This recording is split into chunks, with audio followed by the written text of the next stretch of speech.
Entonces podemos, usted y yo, promocionamos en nosotros mismos, sin depender de ninguna influencia externa, sin persuasión, sin temor al castigo, podemos promover en nuestra propia esencia una revolución total, una mutación psicológica, para que ya no somos brutales, violento, competidores, ansioso, temeroso, ávido y envidioso. En resumen, todas las manifestaciones. Es importante entender, ya que no estoy formulando ninguna filosofía o estructura de ideas o conceptos teológicos. Todas las ideologías me parecen totalmente absurdas. Lo importante no es una filosofía de la vida, pero observamos lo que realmente está sucediendo en nuestra vida diaria, interna y externa. Si observa muy de cerca lo que está pasando, si lo examina, encontrará que todo se basa en un concepto intelectual. Pero el intelecto no constituye el campo total de la existencia. Es un fragmento. Y cada fragmento, para más ingeniosamente ajustado, como antiguo y tradicional, sigue siendo una parte insignificante de la existencia. Y tenemos que entrar en la totalidad de la vida. Cuando consideramos lo que está sucediendo en el mundo, comenzamos a entender que no hay un proceso externo, ni un proceso interno. Solo hay un proceso unitario, un movimiento integral, total. Y el movimiento interno se expresa exteriormente. Y el movimiento externo, a su vez, reacciona al interior. Al poder ver este hecho, esto es lo que se necesita. Solo eso. Porque si sabemos cómo mirar, todo se vuelve muy claro. El acto de mirar no requiere filosofía ni instructor. Nadie necesita enseñarte cómo mirar. Mirar es simplemente. Por lo tanto, ver toda esta imagen, verlo no verbalmente, pero realmente, puedes transformarte de forma natural y espontánea. Este es el verdadero problema. ¿Es posible promover una revolución completa en la psique? Entonces, ver toda esta imagen, ver no verbalmente, pero realmente, ¿puede convertirse? ¿Natural y espontáneamente? Este es el verdadero problema. ¿Es posible promover una revolución completa en la psique? Me gustaría saber cuál es su reacción a tal pregunta. Está dirigido, tal vez. No quiero cambiar. Y la mayoría de la gente no lo quiere. Especialmente aquellos que están en seguridad relativa, social y económicamente, o que conservan las creencias dogmáticas y están satisfechos de aceptarse a sí mismas y cosas como están, o ligeramente modificadas. Estas personas no nos interesan. O tal vez decir más sutilmente, ahora, eso es difícil, está fuera de mi alcance. En este caso, ya ha cerrado el camino, ha dejado de investigar, y será completamente inútil proceder. O puede decir, darse cuenta de la necesidad de una transformación interna fundamental en mí mismo, pero ¿cómo emprenderla? Te pregunto. Me muestras el camino, ayúdame a alcanzarlo. Si es así, entonces que le interesa no una transformación en sí misma, no está realmente interesado en una revolución fundamental, simplemente está buscando un método, un sistema capaz de hacer el cambio. Si no tuviéramos un juicio, que le dijéramos un sistema, y usted, sin juicio que lo sigue, estaríamos simplemente copiando, imitando, ajustando y aceptando. Y haciendo tal cosa, habríamos establecido en nosotros mismos otra autoridad. ¿Qué sería el conflicto entre nosotros y esta autoridad? Crees que debes hacer tal y tal porque tienes que lo haces y, sin embargo, no puedes hacerlo. Tiene sus peculiaridades, inclinaciones, tendencias y presiones que chocan con el sistema que cree que debería seguir. Y por lo tanto, existe una contradicción. Por lo tanto, llevaría una doble vida entre la ideología del sistema y la realidad de su existencia diaria. En el esfuerzo por ajustarlo a la ideología, recalcala a usted mismo. Y, sin embargo, lo que es realmente cierto no es la ideología, sino lo que eres. Intentar escuchar al otro siempre seguirá siendo una entidad humana sin originalidad. El hombre dice, quiero cambiar. Dime cómo conseguirlo. Suena muy atento, muy serio, pero no lo es. Desea una autoridad que espera establecer la orden en su cuenta. Pero, ¿cómo puede la autoridad promover el orden interno? La orden impuesta desde el exterior siempre genera desorden. Luego puede darse cuenta de esta verdad intelectualmente, pero no podrá aplicarla de una manera que su mente ya no proyecta ninguna autoridad. Autoridad de un libro, un instructor, esposa o esposo, padres, un amigo o sociedad. Como siempre, trabajamos de acuerdo con el patrón de una fórmula. Esta fórmula se convierte en ideología y autoridad.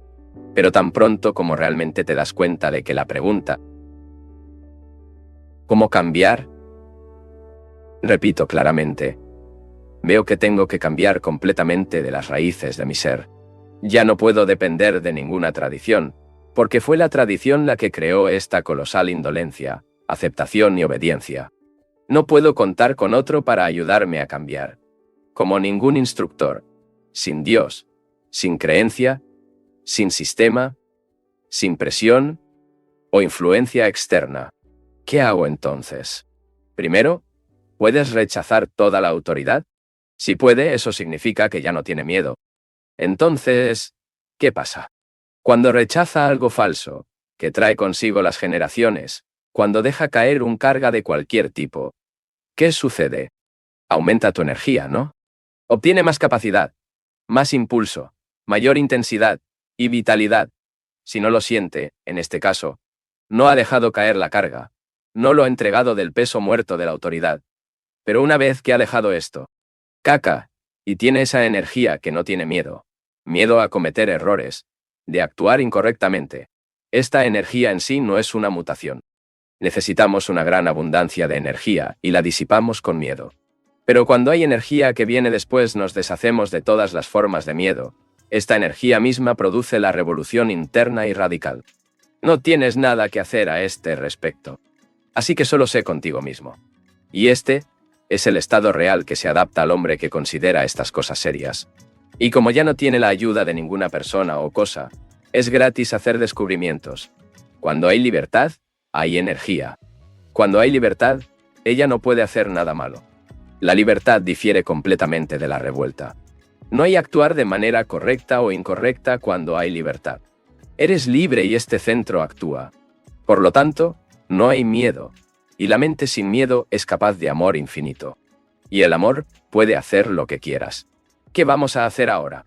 Está aprendiendo a saber, no según yo, o de acuerdo con cierto analista o filósofo, porque si lo hacemos según otras personas, aprendemos a conocer a estas personas, no a nosotros mismos. Aprendamos lo que realmente somos. Me he dado cuenta de que no podemos depender de ninguna autoridad exterior para promover la revolución total en la estructura de nuestra propia psique. Se presenta la dificultad infinitamente mayor de rechazar nuestra propia autoridad interna, autoridad de nuestras propias experiencias insignificantes y opiniones acumuladas, conocimiento, ideas e ideales. Digamos que tuvo una experiencia que enseñó algo, y lo que ella enseñó se convierte en una nueva autoridad. Y la autoridad de ayer es tan destructiva como la autoridad de 1000 años. Comprendernos no requiere autoridad. Debido a que somos entidades vivas, siempre en movimiento, siempre fluyendo, y nunca se detiene. Si nos miramos a nosotros mismos con la autoridad muerta de ayer, nunca entenderemos el movimiento vivo y la belleza y la naturaleza de este movimiento. Para deshacerse de toda la autoridad, ya sea morir por todas las cosas de ayer. Para que la mente siempre sea fresca, siempre joven, inocente, llena de vigor y de pasión. Solo en este estado se aprende y observa. Con este fin, existe una gran capacidad para percibir, de una percepción real de lo que está sucediendo dentro de ustedes, sin corregir lo que ve, o decir lo que debería o no ser, porque tan pronto como corrija y está estableciendo otra autoridad, un sensor, por lo tanto, nos investigamos juntos. Nadie explicará mientras lee, acuerda o no está de acuerdo con el explador, mientras sigue las palabras del texto. Sin embargo, hagamos un viaje juntos, un viaje para explotar los recovecos más secretos de nuestra mente. Para emprender este viaje, necesitamos ser libres. No podemos llevar una carga de opiniones, prejuicios y conclusiones. Todos los trastes empresariales que hemos reunido en los últimos 2000 años o más. Olvida todo lo que sabes de ti mismo. Olvida todo lo que piensas de ti. Comencemos la marcha como si no supiéramos nada. Anoche ha llovido torrencialmente, y ahora el cielo comienza a limpiar. Es un nuevo día nuevo. Nos encontramos con este nuevo día, como si fuera nuestro único día. Comencemos el viaje juntos, dejando atrás todos los recuerdos de ayer, y comenzamos a comprender por primera vez.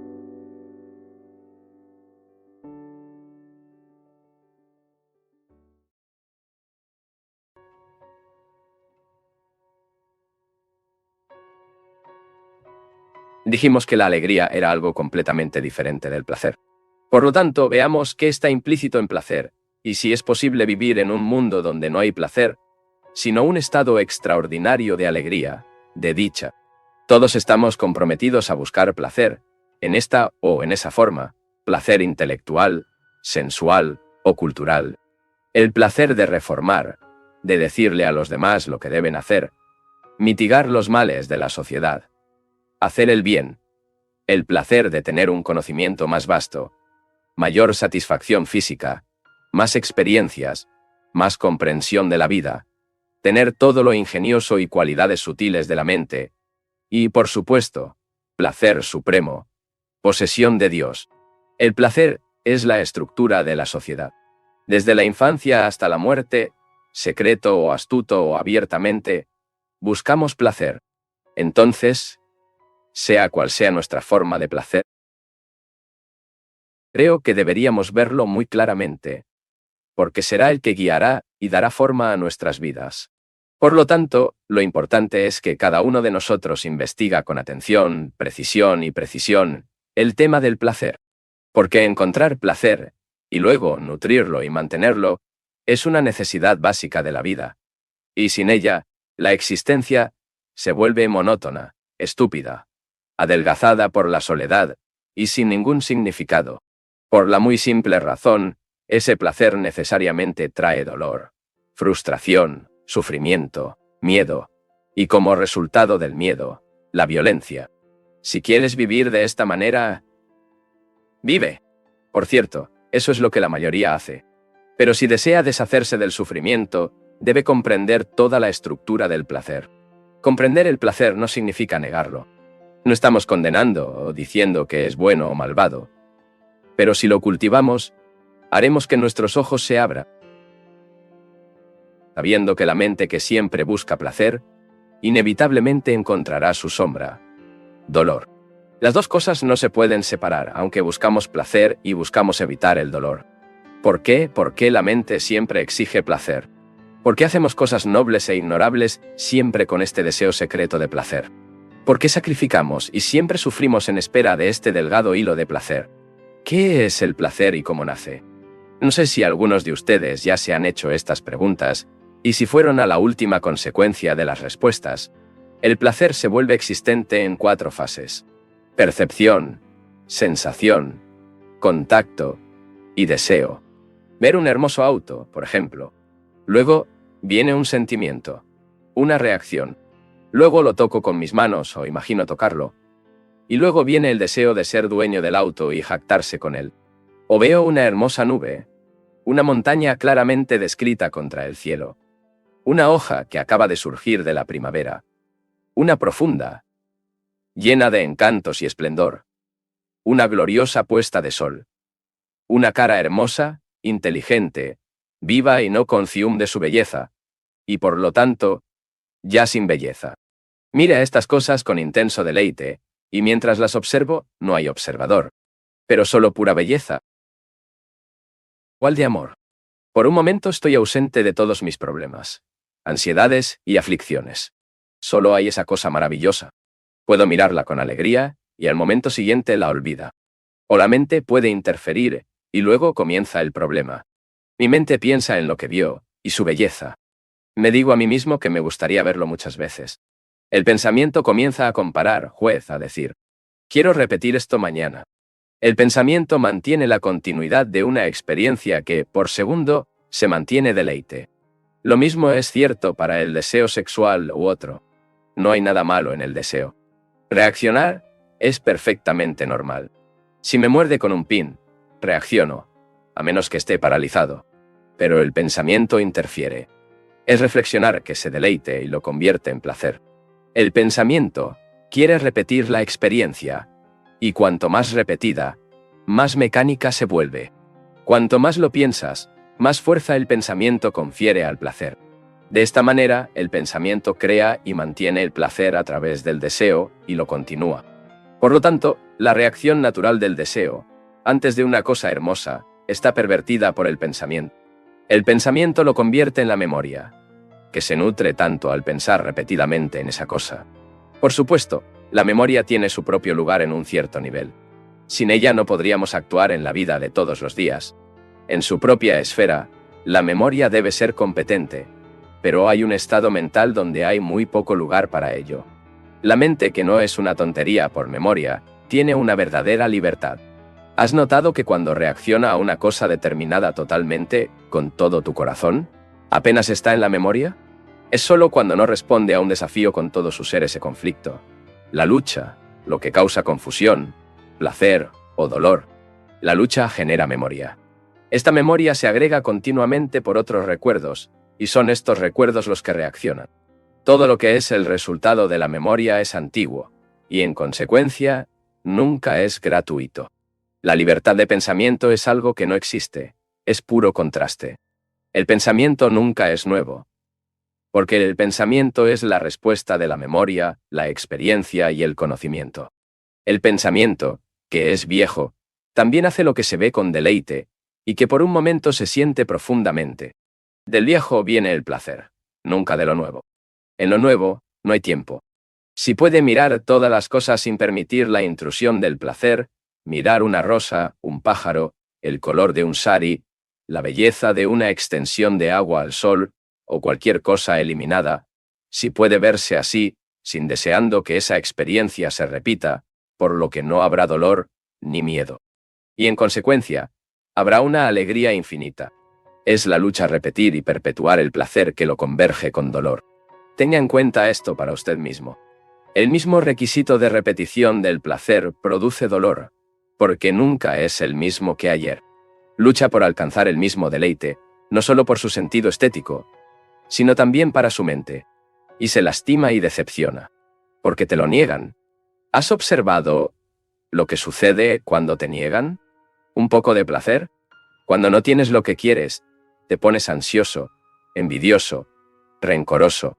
¿Has notado que cuando te niegan el placer de fumar o beber, placer sexual o cualquier otro, has notado tu lucha que tienes que apoyar? Y todo esto es una forma de miedo, ¿no es cierto? Tienes miedo de no obtener lo que quieres o perder lo que tienes. Cuando es una fe o ideología dada, que se ha estado cultivando durante muchos años, está sacudido o está abrumado por la lógica de la vida. ¿No tienes miedo de verte solo? Esta creencia le ha proporcionado durante años satisfacción y placer. Y cuando se lo elimina, se sale de vacío, y el miedo dura hasta que encuentre otra forma de placer u otra creencia. Me parece muy simple. Y debido a que es tan simple no queremos ver su simplicidad. Nos gusta complicar todo. Si tu esposa te deja, ¿no te sientes celoso? ¿No te sientes enojado? No odia al hombre que la sedujo. Y eso es todo eso, pero el miedo a perder lo que te dio mucho placer. Perder esta empresa. Perder esa seguridad y satisfacción conferidas por posesión. Por lo tanto, se entiende que cuando se busca el placer, tiende a haber el dolor. Puede, si es conveniente, vivir de esta manera. Sin embargo, con pleno conocimiento del paso, es dar. Si, sin embargo, quiere terminar con el placer, que significa terminar con el dolor, debe ser completamente consciente de la estructura total del placer. Pero no debe repelerlo, como lo hacen los monjes y la natación, que no miran a una mujer porque es pecado, y por lo tanto, destruye la vitalidad de su propia comprensión misma. Sin embargo, es necesario ver todo el significado y la importancia del placer. Luego encontrarás una alegría infinita en la vida. No se puede pensar en la alegría. La alegría es algo inmediato, y si piensas, lo convierte en placer. Vivir en el presente es la percepción inmediata de la belleza, y el gran deleite en ella, sin tratar de extraer placer. Viviendo en una sociedad tan corrupta y estúpida, donde la educación nos enseña a competir, lo que genera miedo, nos vemos abrumados por los temores de todo tipo. Y el miedo es una cosa terrible que tose, y la deformación que persigue nuestros días. Hay miedo físico, pero esta es una reacción heredada del animal. Es el miedo psicológico que nos interesa aquí, porque entendiendo los miedos psicológicos en nosotros, profundamente arraigados, podremos enfrentar el miedo animal, mientras que primero estamos interesados en el miedo animal. Nunca entenderemos los miedos psicológicos. Todos tenemos miedo de algo. No hay miedo como abstracción, pero solo existe miedo en relación con algo. ¿Sabes cuáles son tus miedos, El miedo a perder su trabajo, no tener suficiente comida o dinero. Miedo a lo que piensas de ti, los vecinos o el público. De no ser un éxito, de perder su posición en la sociedad, ser despreciado o ridiculizado. Miedo al dolor y enfermedad, de estar dominada por otro, no conocer el amor o no ser amado, perder a su esposa o hijos. Miedo a la muerte, o vivir en un mundo que es igual a la muerte, un mundo de aburrimiento infinito. El miedo a tu vida no corresponde a la imagen de los demás de ti. Miedo a perder tu fe. Estos y muchos otros innumerables miedos. ¿Conoces tus miedos personales? ¿Y qué haces de ello? No es cierto que se escapen de ellos o inventen ideas e imágenes para cubrirlas, pero huir del miedo es hacerlo más grande. Una de las principales causas de miedo es que no queremos enfrentar cómo somos. Por lo tanto, tenemos que examinar tanto nuestros miedos como esta red de escape que creamos para liberarnos de ellos. Si la mente, que incluye el cerebro, busca dominar el miedo, si busca reprimirla, disciplinarla, controlarla, traducirlo en algo diferente, de ahí la fricción y el conflicto. Y este conflicto es un desperdicio de energía. Lo primero, por lo tanto, que debemos preguntarnos: ¿cómo viene el miedo? Que entendemos la palabra miedo en sí, me pregunto qué es el miedo y no que tenga miedo. Vivo de alguna manera, creo que, según un cierto estándar, tengo algunas creencias y dogmas. Y no quiero que estos estándares de existencia sean perturbados, porque en ellos tengo mis raíces. No quiero que sean perturbados, porque la perturbación produce un estado de ignorancia que no me gusta. Si estoy violentamente separado de las cosas que sé y creo, quiero estar razonablemente a salvo del estado de las cosas que encontraré. Las células nerviosas han creado un patrón, y estas mismas células nerviosas se niegan a crear otro estándar que pueda ser incierto. El movimiento del derecho a lo incierto es lo que me temo. En este momento, cuando estoy sentado aquí, no tengo miedo. No tengo miedo del regalo. No me está pasando nada. Nadie me está haciendo amenazas o tomándome nada. Pero más allá de este momento presente, una capa más profunda de la mente está pensando consciente o inconscientemente en lo que puede suceder en el futuro, o preocuparse por algún hecho pasado que pueda dañarme. Por lo tanto, tengo miedo del pasado y el futuro. Dividí el tiempo en el pasado y el futuro. El pensamiento interfiere, diciendo: tenga cuidado de que no lo haga realidad. O prepárate para el futuro. El futuro puede ser peligroso. Ahora tienes algo, pero puedes perderlo.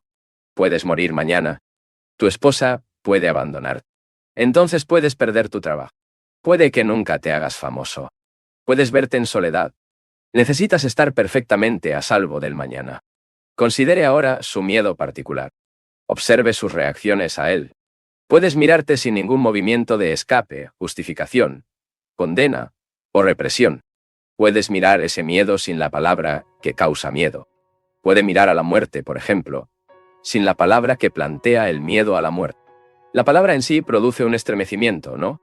Al igual que el word amor produce tu brillante, tu imagen peculiar, bueno, la imagen que tienes en mente sobre la muerte, el recuerdo de tantas muertes que miras, y para relacionarte con tu propia persona con tales incidentes, ¿es esta imagen la que está creando el miedo?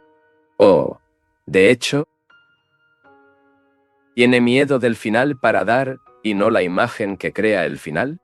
¿Es la palabra muerte la que te causa temes o es el final?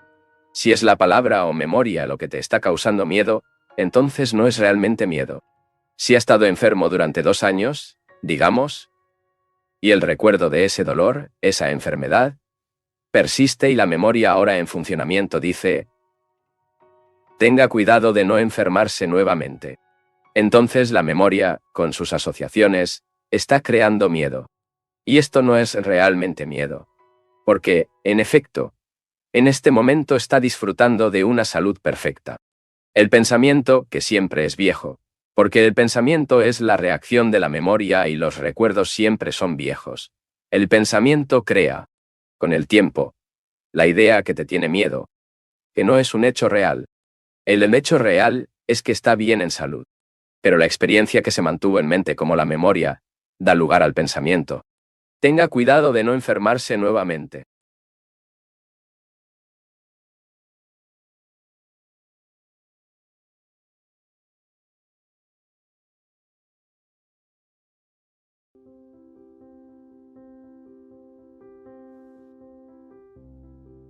Al darse cuenta de que el miedo no se puede dividir, verá que termina el problema subconsciente, predicando un logue a los psicólogos y analistas. Comprender que el miedo es un movimiento único que se expresa de diferentes maneras, y ver el movimiento, no el objetivo al que se dirige, será en presencia de una inmensa pregunta. ¿Cómo mirar el miedo sin la fragmentación que la mente cultivó? Solo hay miedo total. Pero, ¿cómo puede la mente que piensa observar fragmentamente esta imagen total? ¿Puedes observarlo? Hemos llevado una vida de fragmentación, y solo podemos mirar el miedo a través del proceso de pensamiento fragmentario. Todo el proceso del mecanismo de pensamiento es dividir todo en fragmentos. Te amo y te odio. Eres mi amigo. Eres mi enemigo. Mis idiosincrasias e inclinaciones. Mi trabajo. Mi posición. Mi prestigio. Mi esposa. Todo esto es fragmentación del pensamiento. Y el pensamiento mira el estado actual de miedo, o trata de mirarlo, y lo reduce a fragmentos. Luego vemos que la mente solo puede mirar este miedo total cuando no hay movimiento de pensamiento. ¿Puede el miedo observar sin ninguna conclusión, sin ninguna interferencia con el conocimiento que se ha acumulado sobre usted? Si no puede, entonces lo que está viendo es el pasado, y no el miedo. Puede ser, en este caso, primero observar el miedo sin la interferencia del pasado. Solo puedes mirar con una mente muy tranquila. Así como uno solo se puede escuchar lo que alguien dice cuando la mente no está charlando, bloqueando con él un diálogo sobre sus problemas y ansiedades. Del mismo modo, puede mirar su miedo sin tratar de disolverlo, sin traer tu opuesto a la escena, coraje. Míralo de hecho y no trata de escapar de él.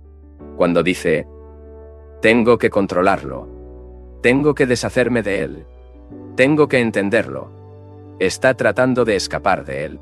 Puede observar una nube, un árbol o el movimiento de un río, con una mente relativamente tranquila, porque estas cosas no son extremadamente importantes para ti. Pero observar a sí mismo es mucho más difícil, porque los requisitos son muy prácticos, las reacciones muy rápidas. Entonces, cuando estás directamente en contacto con el miedo o la desesperación, la soledad y los celos, o cualquier otro estado mental repulsivo, ¿puedes lucir tan completamente que tu mente es suficiente para ver? ¿Puede la mente percibir el miedo y no las diferentes formas de miedo? Date cuenta del miedo total, y no. ¿De qué tienes miedo? Si miras simplemente los detalles del miedo o intentas poner fin a tus miedos uno por uno, nunca llegarás al punto central, que es aprender a vivir con miedo. ¿Puede la mente percibir el miedo y no diferentes formas de miedo? Comprender el miedo total, y no, ¿qué tiene el exceso? Si miras simplemente los detalles del miedo, o intentas poner fin a tus miedos uno por uno, nunca llegarás al punto central, que es aprender a vivir con miedo. Vivir con un ser vivo, tal miedo, requiere una mente y un corazón muy sutiles que no hayan llegado a ninguna conclusión. Y por lo tanto, puedan seguir cada movimiento de miedo. Entonces, si miras el miedo y vives con él, y no toma un día entero, porque un minuto o un segundo pueden conocer toda la naturaleza del miedo. Si vives con él por completo, inevitablemente preguntarás qué entidad vive con miedo, qué entidad está observando el miedo, observando cada movimiento de todas las formas de miedo, y al mismo tiempo consciente del hecho central del miedo. ¿Es el observador una entidad muerta, una entidad estática? Que acumula una gran cantidad de conocimiento e información para respeto por uno mismo. ¿Y esta cosa muerta es observar y vivir con el movimiento del miedo? ¿Cuál es tu respuesta? Sin embargo, no me respondas a ti mismo. ¿Eres tú, el observador, una entidad muerta para observar un ser vivo? ¿O eres un ser vivo para mirar algo más que vive? Porque en el observador hay ambos estados. El observador es el sensor que no quiere miedo. El observador es el conjunto de todas sus experiencias de miedo.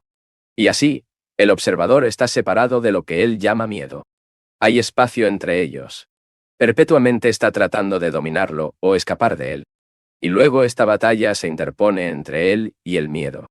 Esta batalla es una gran pérdida de energía. Observando, aprenderá que el observador es simplemente un rayo de ideas y recuerdos sin validez, sin ninguna sustancia. Mientras que ese miedo es una realidad. Por lo tanto, está tratando de entender un hecho con una abstracción. Y esto, por supuesto, no se puede hacer. Pero es el observador que dice, ¿me temo? A diferencia de lo observado, el miedo. El observador es el miedo. Y una vez percibido esto, no hay más disipación de energía en el esfuerzo por deshacerse del miedo. Y el tiempo y el espacio entre el observador y la cosa observada desaparece. Cuando te das cuenta de que es una parte del miedo que no estás separado de él, que eres miedo, entonces nada puede hacer por ti. Entonces el miedo terminó totalmente. La mayoría de los que nos hemos complacido con la violencia, no nos gusta a alguien, odiando a una raza dada o un grupo de personas, alimentando los sentimientos hostiles hacia los demás. Pero en el estado mental donde la violencia ha desaparecido por completo, hay una alegría muy diferente del placer de la violencia. Con sus conflictos, rencor y miedos, ¿podemos penetrar en la raíz de la violencia y deshacernos de ella? De lo contrario, viviremos para luchar entre sí. Si así es como quieres vivir, y aparentemente la mayoría de la gente lo quiere, continúa así. Si dices, ahora lo siento, pero la violencia nunca terminará. Nunca terminará. En este caso, usted y yo no tenemos posibilidad de comunicarse, una vez que sea Ton. Pero si dice que puede haber una forma de vida diferente, tendremos la posibilidad de comunión. Considere entonces juntos aquellos de nosotros que tenemos la capacidad de completando, si existe alguna posibilidad de terminar totalmente con cualquier forma de violencia en nosotros mismos existentes, y al mismo tiempo viviendo en este mundo monstruoso y brutal. Creo que es posible. No deseo tener la ligera sombra de odio, celos, ansiedad o miedo. Deseo vivir completamente en paz. Pero eso no significa que quiera morir. Deseo vivir en esta maravillosa tierra, tan llena de vida, de riqueza y belleza. Quiero mirar árboles, flores, ríos, prados, mujeres, niños y al mismo tiempo vivir completamente en paz conmigo y con el mundo. ¿Puedo hacerlo? Si sabemos cómo mirar la violencia no solo externamente en la sociedad, como guerras, rebeliones, antagonismos nacionales y conflictos de clase, sino también en nosotros mismos, tal vez entonces tenemos la posibilidad de trascenderlo. Este es un problema muy complejo. Durante siglos y siglos ese hombre ha sido violento. Las religiones en todo el mundo intentaron domarlo, y ninguna de ellas tuvo éxito. Entonces, si vamos a examinar este problema, creo que debemos enfrentarlo con toda seriedad, porque este examen nos llevará a un dominio completamente diferente. Pero si queremos intelectualmente con el problema, no iremos muy lejos. Puede pensar que, por su parte, este problema le interesa seriamente. Pero dado que hay tantas personas en el mundo que no te toma en serio y no está dispuesto a tomar ninguna medida al respecto, ¿qué hace algo? No me importa si otros te toman en serio o no. Lo tomo en serio y por eso. No soy el guardia de mi hermano. Yo, por mi parte, como entidad humana, me siento fuertemente interesado en este tema de la violencia, y haré lo necesario para mí, para no ser violento. Pero no puedo decirte a ti ni a nadie, no seas violento. Esto no tiene importancia, a menos que tampoco quiera ser violento. Por lo tanto, si personalmente quiere entender el problema de la violencia, continuamos nuestro viaje de exploración.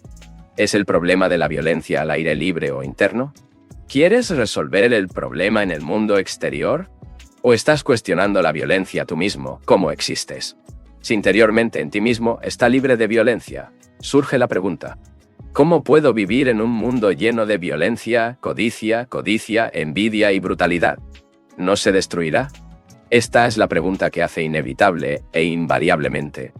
Haciendo tal pregunta, parece que no estoy realmente viviendo en paz. Si vives pacíficamente, no hay problema de ningún tipo. Puedes ir a prisión si te niegas a alistarte al ejército, o recibir un disparo si te niegas a pelear. Pero esto no es un problema. Será disparado. Es extremadamente importante entender esto. Estamos tratando de entender la violencia como un hecho, y no como una idea. Como un hecho existente en el ser humano. Y el ser humano soy yo. Y para examinar el problema, tengo que ser completamente vulnerable y abierto a él. Tengo que desenmascararme a mí mismo para mí mismo. No hay necesidad de desenmascararme antes que usted, porque puede que no le interese. Pero debo encontrarme en el estado mental que quieres tomar el examen por completo a mano, sin parar en ningún momento, diciendo que no iré más allá. Ahora debo ver bien claramente que soy una entidad humana violenta. He experimentado violencia en el cólera, el apetito sexual, el odio, la creación de enemistades, los celos, etc. He experimentado, conocido, y me digo de mí mismo a mí mismo. Quiero entender este problema en su totalidad. Y no solo un fragmento tuyo, como se expresa en la guerra. Quiero entender esta agresividad existente en el hombre, y eso también existe en los animales de los que soy parte. La violencia no es simplemente un asesinato. Violencia en el uso de una palabra difícil, en un gesto de desprecio, en obediencia motivada por el miedo. La violencia, por lo tanto, no es solo la carnicería organizada en nombre de Dios, de la sociedad o la patria. La violencia es mucho más sutil y profunda, y queremos investigue sus últimas profundidades. Cuando los denominales indios o malmetanos, o cristianos, o europeos, o lo que sea, está siendo violento. ¿Sabes por qué? Porque te estás separando del resto de la humanidad. Cuando te separas por creencia, nacionalidad, tradición, violencia se genera. Por lo tanto, el hombre que quiere entender la violencia no debe pertenecer a ninguna nación, sin religión, ningún partido político, ni sistema de partidos. Lo que debería interesarle es la comprensión total de la humanidad.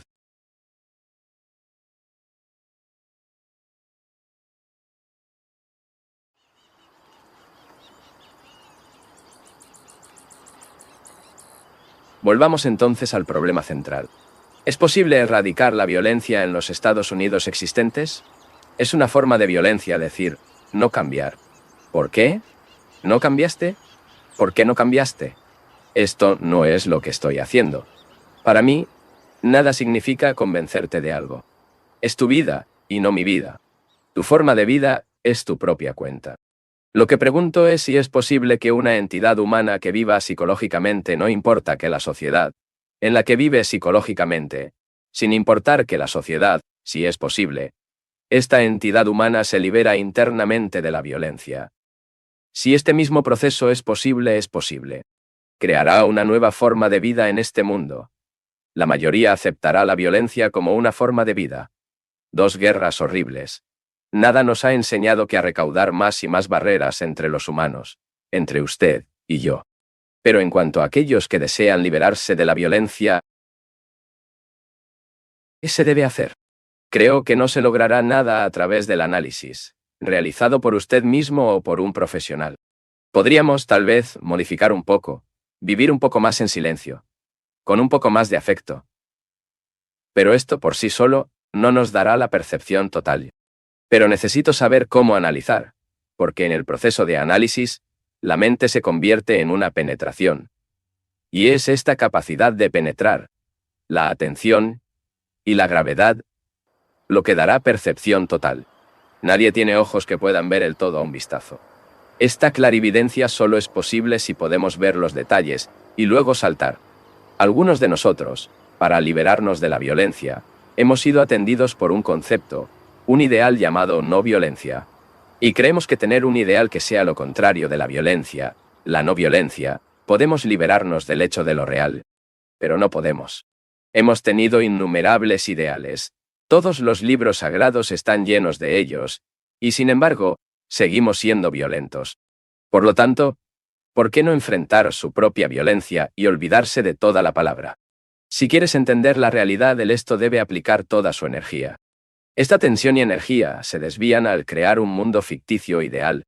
Entonces, ¿puedes prohibir completamente el ideal? El hombre que es realmente serio, que siente el entusiasmo por descubrir cuál es la verdad, qué es el amor, no tiene un concepto de ningún tipo, solo vive dentro de lo que es onda. Para investigar el hecho de su propia ira, no debe pronunciar un juicio sobre él, porque al mismo tiempo concibes tu opuesto, para condenar, y por lo tanto, no puedes verlo como ese. Cuando dices que no te gusta o tienes el exodium de alguien, este es un hecho. Aunque parece terrible, si lo miras, si lo examina por completo, deja de existir. Pero si dices, no debo odiarlo, debo tener amor en mi corazón y luego vivir un mundo hipócrita de doble rasero. Vivir plenamente en el momento presente es vivir con lo que es, lo real, sin idea de condena o justificación. Luego lo entiende tan completamente que está libre de él. Cuando ves claramente, el problema se resuelve. Pero, ¿puedes ver claramente la cara de la violencia, no solo fuera, sino también dentro de ti? Lo que significa que está totalmente libre de violencia, ya que no acepta ninguna ideología para, a través de ella, liberarte de la violencia. Esto requiere una meditación muy profunda, no un acuerdo simple o desacuerdo verbal. Solo lee una serie de accesiones, pero ¿entendiste todo? Su mente condicionada, su forma de vida, toda la estructura de la sociedad en la que vive, le impide mirar un hecho y deshacerse de él de inmediato. Usted dice que lo pensaré, consideraré si es posible liberarse o no de la violencia, intentaré ser libre. Esta es una de las cosas más terribles que puedes decir. Lo intentaré. No hay intento, no hay esfuerzo. O actuamos o no actuamos. Es el tiempo de admisión, con la casa en llamas. La casa está ardiendo como resultado de la violencia existente en todo el mundo. Y en ti mismo, y dice, ¿lo pensaré? ¿Cuál es la mejor ideología? ¿Para extinguir el fuego? Cuando la casa está en llamas, discute el color del cabello del hombre que trae agua. La sensación de la violencia que acabamos de considerar no implica necesariamente un estado en el que la mente esté en paz consigo misma. Y luego en todas sus relaciones. Las relaciones entre humanos se basan en un mecanismo de formación de imágenes defensivas. En todas las relaciones, cada uno de nosotros forma una imagen del otro, y las dos imágenes no son ellos mismos, y no los seres humanos mismos. La esposa tiene una imagen de su esposo, quizás inconsciente, pero existente, y su esposo tiene una imagen de su esposa. Todos tenemos una imagen de nuestro país y nosotros mismos, y constantemente estamos fortaleciendo estas imágenes, siempre agregando algo. La relación existente es entre estas imágenes. La verdadera relación entre dos o varios seres humanos cesa completamente cuando la formación de imágenes es la formación. La relación basada en tales imágenes nunca producirá paz, ya que las imágenes son ficticias y no pueden vivir de manera abstracta. Sin embargo, esto es lo que todos lo hacemos. Vivimos entre ideas, teorías, símbolos, imágenes que creamos sobre nosotros mismos y los demás, y que no son absolutamente realidades. Todas nuestras relaciones, ya sea con propiedades, con ideas o personas, se basan esencialmente en esta formación de imágenes. Y por esta razón, siempre hay conflicto. ¿Cómo es posible estar completamente en paz dentro de nosotros y en todas nuestras relaciones con los demás? La vida es un movimiento de relaciones, ya que de lo contrario, no hay vida. Y si esta vida se basa en la abstracción, una idea, una suposición especulativa, entonces, esta vida abstracta inevitablemente producirá relaciones que se convierten en un campo de batalla. ¿Vivirá el hombre una vida interior de perfecto orden, sin compulsión, imitación, represión o sublimación de alguna manera? ¿Puede el hombre establecer en sí mismo una orden que es una calidad de vida, no encarcelada en la estructura de las ideas? ¿Una tranquilidad interna que no sabe perturbación en cualquier momento? No en un mundo abstracto, fantástico y mítico, sino en la vida, el hogar y el trabajo de todos los días.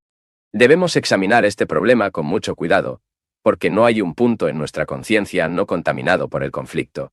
En todas nuestras relaciones, ya sea con la persona más íntima, ya sea con nuestro vecino o sociedad, este conflicto existe. El conflicto es una contradicción, un estado de división, de separación, de la dualidad. Observando y observando nuestras relaciones con la sociedad, Observamos en todos los niveles de nuestra existencia que existe un conflicto menos o mayor, que causa reacciones muy superficiales o consecuencias devastadoras. El hombre aceptó un conflicto como parte de una existencia diaria porque aceptaba la competencia, los celos, la codicia y la agresión como una norma natural de la vida. Cuando aceptamos ese nivel de vida, estamos aceptando la estructura social tal como es y viviendo de acuerdo con el estándar de respetabilidad. Y eso es en esa red que más está encarcelada. Examinando nuestra mente y corazón, nuestra forma de pensar, nuestra forma de sentir y actuar en la vida diaria, observamos que a medida que nos ajustamos al patrón de la sociedad, la vida debe ser un campo de batalla. Si no lo aceptamos, porque una persona religiosa no puede aceptar de ninguna manera dicha sociedad, entonces estaremos completamente libres de la estructura psicológica de la sociedad. La mayoría de nosotros somos ricos en las cosas de la sociedad, que la sociedad ha creado en nosotros y también lo que creamos en nosotros mismos. Es la avidez, la envidia, el cholero, el cólera, el odio, los celos, la ansiedad. En el este se visten una tanga, una capa, y solo toman una comida al día. Todos respetamos este tipo de pobreza, pero los hombres que se vistieron la capa de la pobreza sigue siendo interna, psicológica, rica en las cosas de la sociedad. ¿Cómo? Todavía están en busca de posición y prestigio.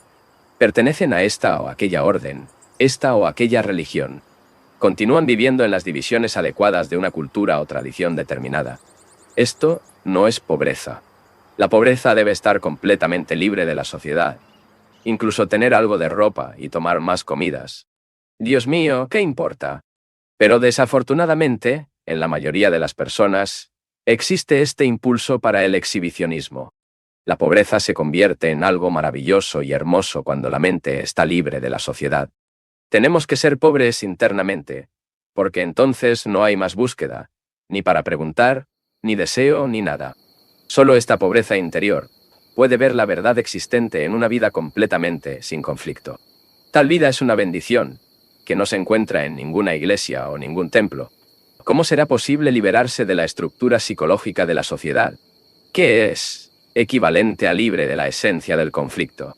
No es difícil recortar o podar ciertas ramas del conflicto, pero nos preguntamos si es posible vivir con una tranquilidad interna completa y, por lo tanto, afuera. Esto no significará vegetar o estagnar.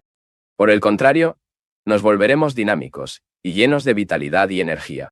Para comprender y liberarnos de un problema, necesitamos una energía abundante, apasionada, persistente, no solo de energía física e intelectual, sino también una energía independientemente de cualquier motivo, cualquier estímulo o droga psicológica. Si dependemos de cualquier estímulo, este estímulo en sí mismo hará que la mente sea aburrida e insensible. Tomando una cierta droga, podemos encontrar suficiente energía suficiente para ver las cosas mucho más claramente. Pero tenemos que volver al estado anterior y, por lo tanto, nos volvemos cada vez más dependientes de esta droga. Por lo tanto, cada estímulo, ya sea de la iglesia, alcohol o drogas, la palabra escrita o hablada, inevitablemente conducirá a la dependencia. Y esta dependencia nos impide ver claramente por nosotros mismos, y por lo tanto, tengamos energía vital. Desafortunadamente, todos dependemos de algo. ¿Por qué dependemos? ¿Por qué dependerá este impulso? Estamos viajando juntos. No estás esperando que te muestre las causas de tu dependencia. Si investigamos juntos, los encontraremos, y tal descubrimiento será tuyo, y por lo tanto, el tuyo te traerá vitalidad. Descubro por mí mismo que dependí de cierta cosa, un auditorio, por ejemplo, para ser estimulado.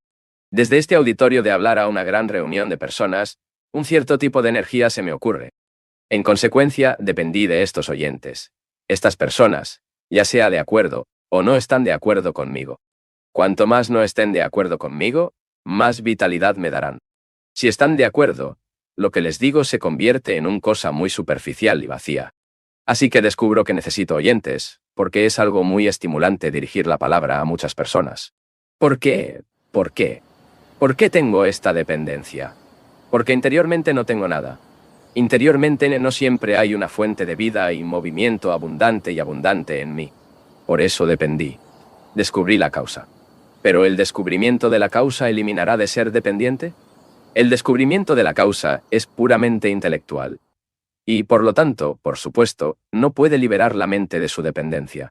La mera aceptación intelectual de una idea, o la aquiescencia emocional a una ideología, no puede liberar la mente de la dependencia de lo que el estímulo le da.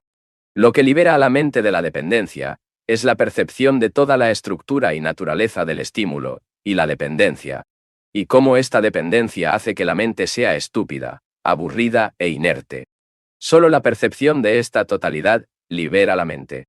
Luego, cumpla para investigar lo que significa ver totalmente. Mientras veo la vida desde cierto punto de vista, desde una experiencia o conocimiento determinado que acumulé y constituí mi trasero, yo mismo, no puedo ver completamente. I discovered intellectually, verbally, by analysis, the cause of my dependence, but everything that thought investigates can only be fragmentary, and therefore I can only see the totality of one thing. When thought does not interfere, I perceive the fact, de hecho, la dependencia. Realmente percibo que es. Los veo sin complacer, sin disgusto, y no quiero liberarme de... Lo observo con esta calidad de observación. Percibo toda la imagen, y cuando la mente percibe la imagen completa, se produce la liberación. Ahora descubrí que hay una disipación de energía cuando hay fragmentación. Descubrí la fuente misma de disipación de energía. Puede pensar que no hay desperdicio de energía, se imita a sí mismo, si acepta la autoridad, si depende del sacerdote, el ritual, el dogma, la fiesta o cierta ideología. Pero aceptar y seguir una ideología, buena o mala, sagrada o impía, es una actividad fragmentaria y, por lo tanto, una causa de conflicto. Y el conflicto surge inevitablemente cuando hay separación entre lo que debe ser y lo que es. Y cada conflicto es disipación de energía.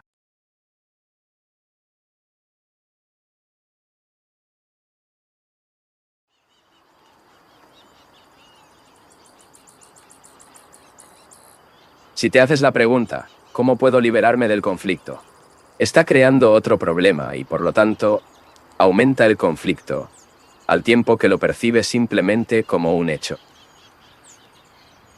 Si lo ve como un objeto concreto, claro y directamente, comprenderá la esencia, la verdad de una vida exenta de conflicto. En otras palabras, siempre estamos comparando lo que somos con lo que deberíamos ser. Debería ser una proyección de lo que creemos que deberíamos ser. La contradicción existe cuando hay comparación, no solo con algo o persona, sino también con lo que éramos ayer, y por lo tanto, hay conflicto entre lo que era y lo que es. Solo hay lo que es cuando no hay separación de ningún tipo. Y para vivir con lo que es vivir en paz. Luego puede aplicar toda su atención, sin ninguna distinción, a lo que está dentro de usted. Desesperación, malevolencia, brutalidad, miedo, ansiedad, soledad, y vivir con ella por completo. No hay contradicción entonces, y por lo tanto, no hay conflicto. Pero estamos comparando continuamente con aquellos que son más inteligentes, o los más ricos, los más intelectuales, más cariñosos, más famosos, cada vez más, o más, tienen un papel muy importante en nuestras vidas. Esta medición de nosotros mismos con algo o persona es una de las principales causas de conflicto. ¿Por qué? ¿Por qué hay comparación? ¿Por qué te comparas con otro? Esta comparación le ha enseñado desde la infancia. En cada escuela, A se compara con B y se destruye a sí mismo para que coincida con B. Cuando no hay comparación, cuando no hay ideal, ni opuesto, ni factor de dualidad, cuando no hay lucha por ser diferente de lo que eres, ¿qué pasó con tu mente? Su mente dejó de crear lo contrario y se volvió altamente inteligente y sensible, capaz de una percepción extraordinaria. En cuanto a todos los esfuerzos, es la disipación de la pasión. La pasión que es la energía vital. Y no se puede hacer nada sin pasión. Si no se compara con otra persona, si no te comparas con otra persona, eres lo que es. Al comparar, espera evolucionar. Volverse más inteligente. Más hermoso. Pero, ¿cómo lo conseguirás? El hecho es lo que es, y cuando se compara, está fragmentando el hecho, que es el desperdicio de energía. Ver lo que es en realidad, sin comparación, te da una energía tremenda para mirar. Cuando puede mirar sin comparación, ya ha trascendido su comparación, y eso no significa que la mente esté estancada en la satisfacción. Luego vemos, en esencia, cómo la mente desperdicia la energía que es tan necesaria para comprender la totalidad de la vida. No quiero saber con quién estoy en conflicto. No quiero saber los conflictos periféricos de mi existencia. Lo que quiero saber es por qué existe el conflicto. Al hacerme esta pregunta, me doy cuenta de una pregunta fundamental, que no tiene nada en común con los conflictos periféricos y sus soluciones. Estoy interesado en el problema central y ver, también puede verlo, que la naturaleza misma del deseo, si no entendido correctamente, inevitablemente conducirá al conflicto. El deseo siempre está en contradicción. Deseo cosas contradictorias. No digo que deba destruir, reprimir, controlar o sublimate el deseo. Simplemente veo que el deseo en sí mismo es contradictorio. No el objeto del deseo, sino su verdadera naturaleza que es contradictoria. Tengo que entender la naturaleza de deseo. Antes de poder entender el conflicto en nosotros mismos, nos vemos en un estado de contradicción. Y este estado de contradicción es creado por el deseo. Dado que el deseo es la búsqueda del placer, y evitar el dolor que ya conocemos, vemos el deseo como la raíz de cada contradicción. Deseando algo y al mismo tiempo no lo quiera. Una actividad dual. Cuando hacemos algo agradable no hay esfuerzo. Pero el placer trae el dolor. Y luego viene la lucha para evitar el dolor. Una forma más de disipar la energía. Porque hay una dualidad. Hay una cierta dualidad en la naturaleza. El hombre y la mujer. La luz y la sombra. La noche y día. Pero internamente, psicológicamente, ¿por qué tenemos dualidad? Por favor, piénselo completamente conmigo. Tienes que ejercer tu deseo de descubrir cosas. Mis palabras son simplemente un espejo que estás viendo. ¿Por qué tenemos esta dualidad psicológica? ¿Es porque fuimos educados para comparar siempre lo que es con lo que debería ser? Hemos sido condicionados para discriminar lo que está bien y que está mal, qué es bueno y qué es malo, lo que es moral y lo que es inmoral. Se había surgido esta dualidad porque creemos que si pensamos en lo opuesto a la violencia, lo opuesto a la envidia, los celos, la mendicidad, ¿nos ayudará a liberarnos de estas cosas? ¿Usamos lo contrario como una palanca para deshacerse de lo que es? ¿O es un escape a la realidad? ¿Usas lo contrario como un medio para evitar lo que es, sin saber qué hacer con él? ¿O fue enseñado por miles de años de publicidad que deben tener un ideal, lo contrario de lo que es para poder enfrentar el regalo? Cuando tienes un ideal, cree que te ayudará a liberarte de lo que es. Lo que, sin embargo, nunca sucede. Por lo tanto, se ve que los principios inevitablemente conducen a la hipocresía y una vida deshonesta. Es el ideal que crea lo contrario de lo que es. Entonces, si sabe cómo mantener lo que es, lo contrario se volverá innecesario. La búsqueda de ser igual a la otra o igual a su ideal es una de las principales causas de contradicción, confusión y conflicto. La mente confundida sin importar qué hacer, en cualquier nivel que desee, permanecerá confundido. Veo esto muy claramente. Veo tan claramente como veo un peligro físico inmediato. ¿Qué pasa entonces? ¿Ya no actúas en términos de confusión? Como resultado, la inacción es una acción completa. Nunca la agonía de la represión ni la brutalidad de la disciplina de ajuste a un estándar condujo a la verdad. Para cumplir con la verdad, la mente debe ser completamente libre y sin la más mínima deformación. Pero primero, preguntemos si realmente queremos ser libres. Cuando hablamos de la libertad, nos referimos a la total libertad o liberación de cierta cosa inconveniente, desagradable o indeseable. Nos gustaría estar libres de recuerdos dolorosos y desagradables, y nuestras desafortunadas experiencias. Sin embargo, manteniendo nuestras ideologías, fórmulas y relaciones agradables y satisfactorias. Pero mantener una cosa sin otra es imposible, porque, como hemos visto, el placer es inseparable del dolor. Por lo tanto, depende de cada uno de nosotros decidir si deseamos o no ser completamente libres. Si decimos que lo queremos, debemos entender la naturaleza y la estructura de la libertad. ¿Es libertad estar libre de algo? ¿Libre de dolor? ¿Una especie de ansiedad? ¿O la libertad en sí misma es una cosa completamente diferente? Puede estar libre de celos, por ejemplo, pero ¿no es esta libertad una reacción y, por lo tanto, no hay libertad? Puede liberarse muy fácilmente de un dogma analizándolo y rechazándolo. Pero la razón de esta liberación tiene su propia reacción. Porque el deseo de deshacerse de un dogma puede tener que estar de moda para no ser conveniente. O puede estar libre de nacionalismo al creer en el internacionalismo. O porque se siente que, económicamente, ya no es necesario estar apegado a este estúpido dogma nacionalista, con su bandera y otra inutilidad. Puede rechazarlo fácilmente o reaccionar ante un cierto líder espiritual o político que le ha prometido la liberación como resultado de la disciplina y la revuelta. Pero tendrá racionalización. Una conclusión de esta especie, algo en común con la libertad. Se dice que está libre de cierta cosa. Es una reacción, que luego se convertirá en otra reacción que producirá otra forma de ajuste, otra forma de dominio. De esta manera, puede tener una cadena de reacciones y aceptar cada reacción como una liberación. Pero esto no es liberación, sino solo la continuidad modificada de un pasado al que se adjunta la mente. La juventud de hoy, como la juventud habitual, está en revuelta contra la sociedad. Y esto en sí mismo es bueno. Pero la revuelta no es la liberación, ya que ser revolada constituye una reacción que establece su patrón peculiar en el que se enreda más. Él piensa que es algo nuevo, pero no lo es.